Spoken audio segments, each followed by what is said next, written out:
ni Choi Choi. Pero dili na kay Ryan, kay Choi Choi na ihang gown. Candidate number 1, how are you tonight? And congratulations na nakaabot ka for top 5. Kung sa imong gibati.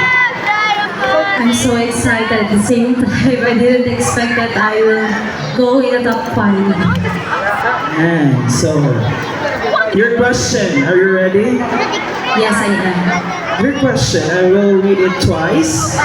As a candidate for Motia ng Liling 2024, what do you think are your qualities that will help you secure the crown tonight? Again, as a candidate for Motia ng Liling 2024, what do you think are your qualities that will help you secure the crown tonight? So good evening, everyone. If I were to be entitled as Mutya ng Liling 2024 is an honor and responsibility, and I do believe that the qualities that I am is being a strong, independent woman. That I do believe that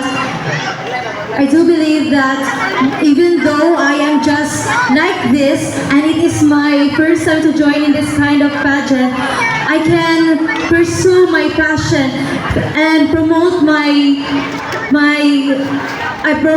advocacy to ensure that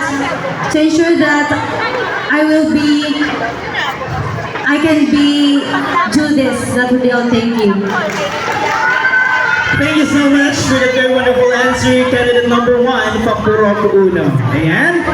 Acknowledging the presence of our provincial board member and the provincial chairman of Team of Park, Ms.